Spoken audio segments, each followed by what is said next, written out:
പലർക്കും കടം വാങ്ങുക എന്നുള്ള വിഷയത്തിൽ തികഞ്ഞ ലാഘവത്താണ് കടം കൊള്ളുന്നത്. അതും ചില നിസ്സാര വിഷയങ്ങളിൽ, അടിസ്ഥാനപരമായ അനിവാര്യതകളിലല്ല, പക്ഷേ അനാവശ്യങ്ങളിൽ, അതേപോലെ തന്നെ ദുർവ്യയങ്ങളിൽ, തൻ്റെ അടിസ്ഥാന ആവശ്യങ്ങളില്ലാത്ത വിഷയങ്ങളിൽ വരെ കടം കൊള്ളുന്നതിൽ ആളുകൾക്ക് ലാഘവത്താണ്. ചിലർ കടം കൊള്ളുമ്പോൾ തന്നെ കൊടുക്കാൻ പൂതി ഉണ്ടാവില്ല, താനിത് കൊടുക്കണം എന്നുള്ള ഒരു ഉദ്ദേശം ഉണ്ടാവില്ല.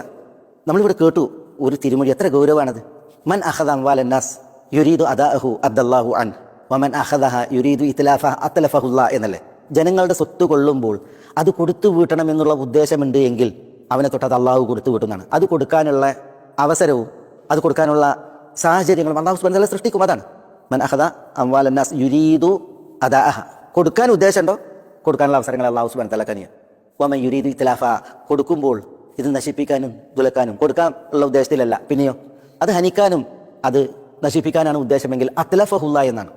അങ്ങനെ കൊള്ളുന്നവനെ അള്ളാഹു സുബ്ഹാനഹു വ തആല കെടുത്തും നശിപ്പിക്കും എന്നാണ് റസൂലുള്ളാഹി സ്വല്ലല്ലാഹു അലൈഹി വസല്ലം തങ്ങൾ പറഞ്ഞത്. ഇത്ലാഫ് നമ്മളിവിടെ കേട്ടു രണ്ട് നിലയ്ക്ക്, ഇത്ലാഫുൻ ഹിസ്സി, ഇത്ലാഫുൻ മാനവി. ചിലർ അള്ളാഹു സുബ്ഹാനഹു വ തആല അവരുടെ സ്വത്ത് തന്നെ അള്ളാഹു സുബ്ഹാനഹു വ തആല തകർക്കും, ഹനിക്കും എന്നാണ്. ചിലർക്ക് സ്വത്ത് ഉണ്ടാകും, സ്വത്ത് തന്നെ നശിപ്പിക്കൽ, അതാണ് ഇത്ലാഫുൻ ഹിസ്സി. ഇത്ലാഫുൻ മാനവി, കാൽപ്പനികമായിട്ടുള്ള നശിപ്പിക്കൽ എന്ന് പറഞ്ഞെങ്കിൽ അതിൻ്റെ ഉദ്ദേശം ചിലർക്ക് സ്വത്ത് ഉണ്ടാകും, പക്ഷേ ചത്തതിനൊക്കുമേ ജീവിച്ചിരിക്കലും സ്വത്തില്ലാത്ത ഫലമാണ്. സ്വത്ത് കൊണ്ട് ഒരു ഉപകാരമല്ല. സ്വത്ത് തന്നെ തനിക്ക് വിനയാകുന്ന സ്വത്ത് തന്നെ നോക്കി കൊഞ്ഞനം കുത്തുന്ന നാളെ പുലരിക എന്ന് പറഞ്ഞാൽ അള്ളാഹു നമ്മളെ കാക്കട്ടെ. നഊദു ബില്ലാഹ്.